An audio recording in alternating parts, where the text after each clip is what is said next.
श्री सत्यनारायण स्वामी जी की कथा हर दिन हर समय हर कोई कर सकता है। कोई जाति भेद नहीं है इसके लिए। कोई धनवान या गरीब हर कोई कर सकता है।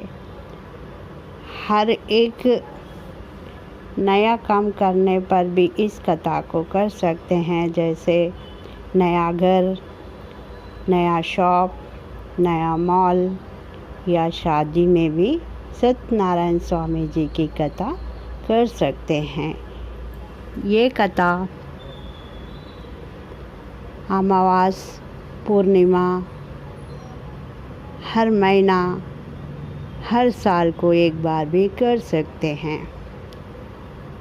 ज़्यादातर लोग इस कथा को शाम के टाइम करने से श्री महाविष्णु लक्ष्मी जी की कृपा उन पर बनती है। इसीलिए शाम के टाइम ज़्यादातर लोग करते हैं। और इस कथा को साल को एक बार कार्तिक महीने में भी कर सकते हैं। इस कथा को करने से हम विष्णु लोक की प्राप्ति, वैकुंठ लोक की प्राप्ति करते। पहले इस कथा को श्री महाविष्णु जी ने नारद जी को बताया। नारद जी ने त्रिलोक संचार करते हुए भूलोकवासी बहुत दुख, दरिद्रता और असमंजस में रहने का विचार महाविष्णु से कहते हैं। भूलोकवासी बहुत लाचार है प्रभु, इसके लिए वो क्या करना चाहिए। जब प्रभु महाविष्णु ने बताया कि श्री सत्यनारायण स्वामी जी की कथा करे, इससे भूलोकवासी संतोषजनक जीवन बिता पाएंगे, अच्छे से रहेंगे, दुख दरिद्रता सब दूर होगी, आनंदमय जीवन बिताएंगे। यह बात सुनकर नारद जी ने सूत महर्षि को बताते हैं। सूत महर्षि ने अपने शिष्य शौनकादि महर्षियों से कहते हैं इस कथा के बारे में। इस तरह ये कथा अधिक प्राचुर्य हो गई है। हर कोई भूलोकवासी इस कथा को करते हैं, हर समय कर सकते हैं। और इसके रविवार के दिन करने से बहुत अच्छा होता है। और एकादशी पर और बृहस्पतिवार पर भी करने से श्री लक्ष्मी नारायण जी की कृपा प्राप्त कर सकते हैं।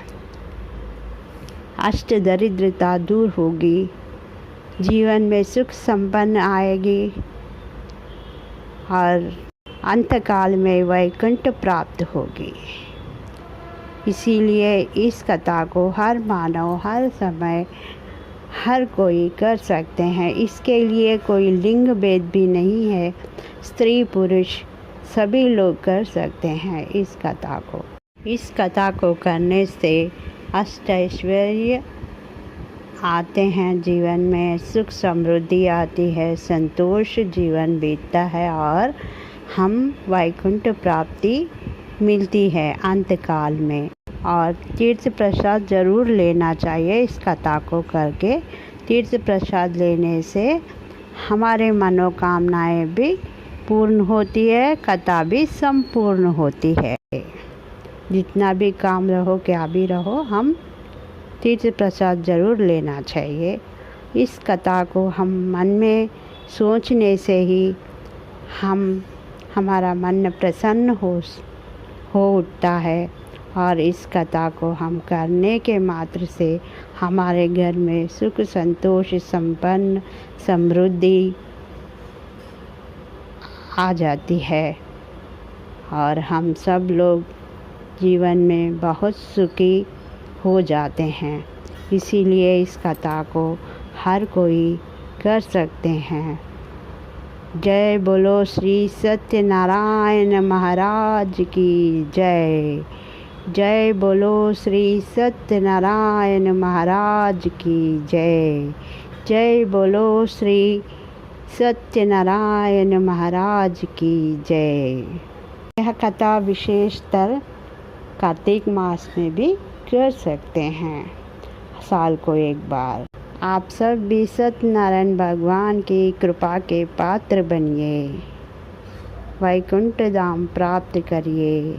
कथा को शादी ब्याह में और जन्मोत्सव मीन्स बर्थडे पर भी कर सकते हैं। हम जो तीर्थ प्रसाद ना लेने से इस कथा की असंपूर्णता रहती है। इस कथा को संपूर्ण करने के लिए ज़रूरी है हम तीर्थ प्रसाद लेना। इसीलिए जो भी कथा करवाते हैं वो लोग शांत चित्त से पूरी कथा सुने और तीर्थ प्रसाद ले और अपना काम शुरू करें। Thanks for watching. हमारे चैनल को सब्सक्राइब कीजिए, शेयर कीजिए, लाइक कीजिए, अच्छे कमेंट्स दीजिए। आप सब लोग भी एक बार मन में विचार कीजिए, श्री सत्यनारायण स्वामी जी की कथा के बारे में सोचिए, करिए, करवाइए, सुने, सुनवाइए। इससे भी आपको बहुत लाभ मिलेगा, जीवन में संतोष, सुख, समृद्धि आएगा, शांति बनेगी जीवन में। इसके लिए आप एक बार ट्राई कीजिएगा। फिर एक बार थैंक्स फॉर वॉचिंग। जय बोलो श्री सत्यनारायण महाराज की जय। प्रभु के कृपा के पात्र बनिएगा।